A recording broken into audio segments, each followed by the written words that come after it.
man, Democrat. And even when he lost, he accepted it. The year 2016, he led us to battle in the year 2020. Today, the NDC has won in 9 regions out of 16. We've won the administrative capital of Ghana. It led us to battle 40 seats.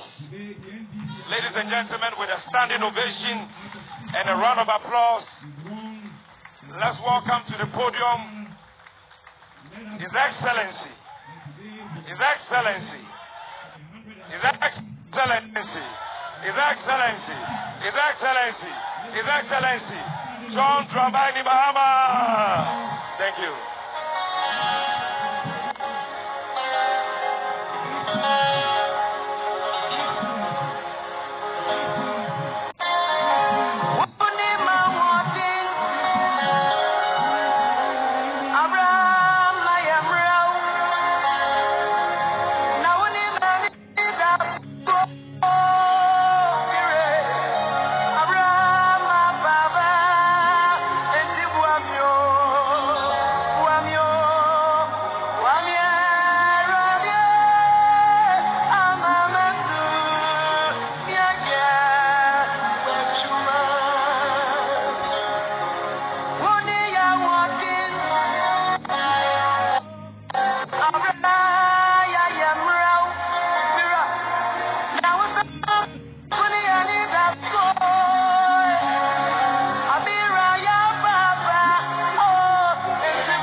Good evening, ladies and gentlemen,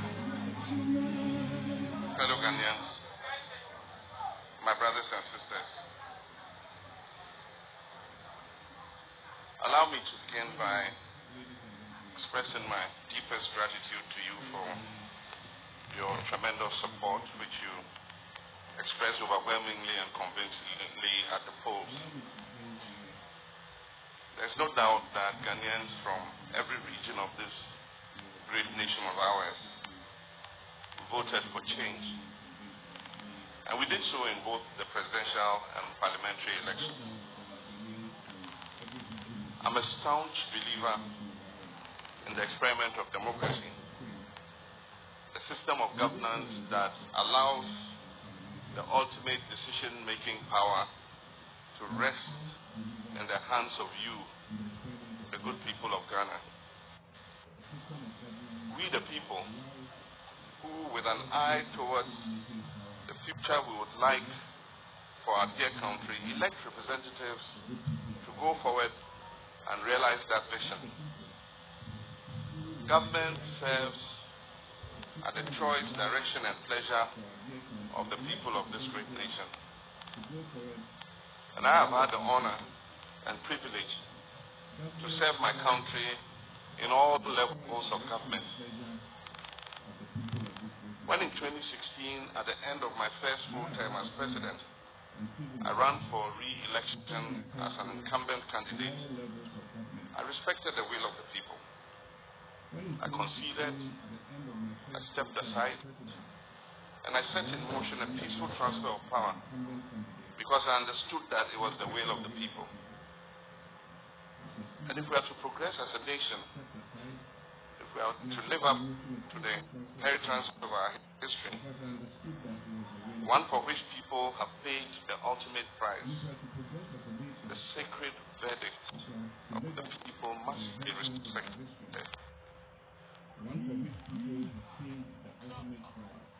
It must be protected. It has been my pledge throughout my time of service as a representative to the good people of Ghana to do exactly that. And that is why I stand before you tonight, unwilling to accept the fictionalized results of a flawed election.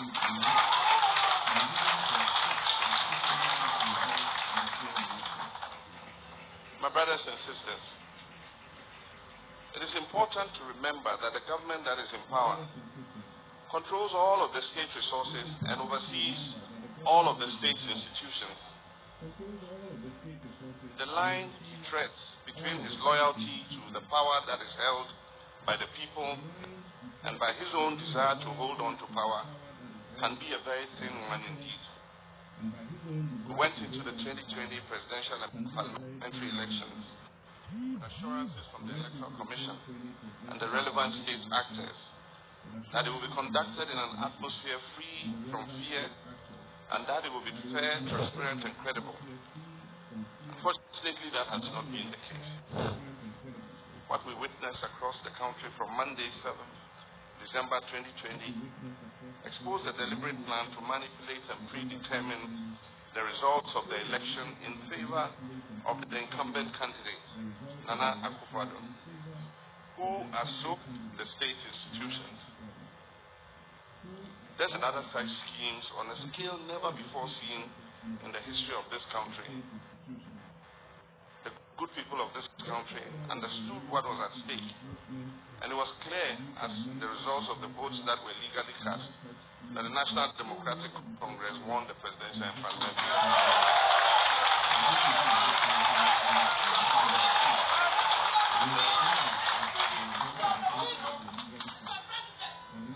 No amount of trickery, sleight of hand, or obfuscation will erase that reality. I'm extremely proud of our parliamentary candidates who have earned for themselves the title of giant elephant killers. We went into the parliamentary elections with a deficit of 63 seats. We made up for our 2016 losses, and we're now set to become the majority in parliament.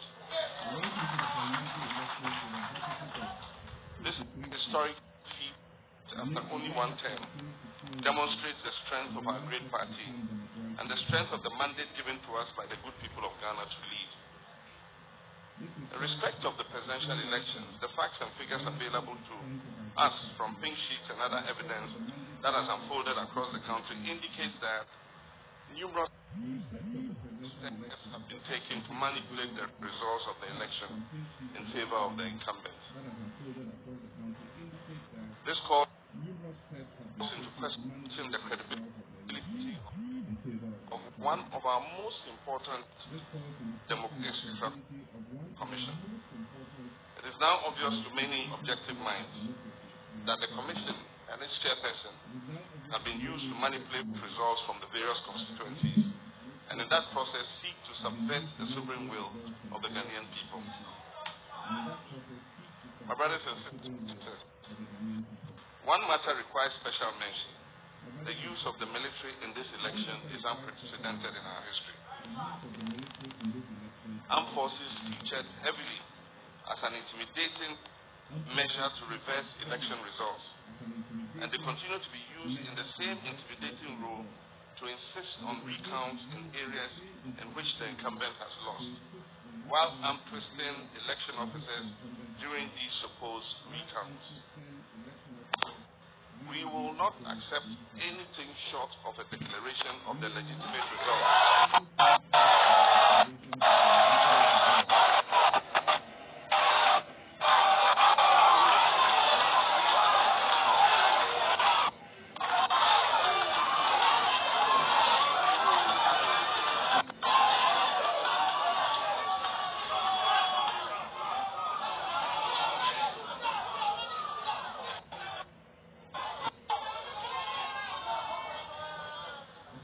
I said we will not accept anything short of a declaration of the legitimate results which points to an NDC parliamentary majority.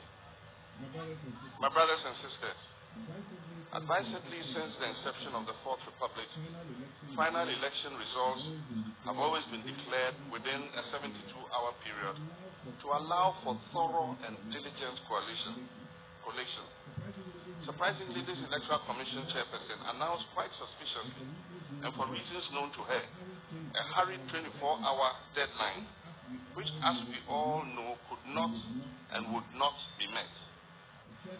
The chairperson of the EC, in less than 24 hours after her declaration, has admitted that she made unacceptable errors which go to the heart of the entire electoral process and cast deep doubt on the credibility of the announced outcome.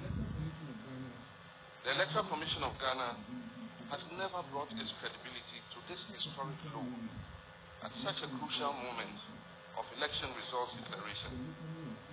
In fact, the litany of irregularities and blatant attempts at rigging for where we are in respect of this election.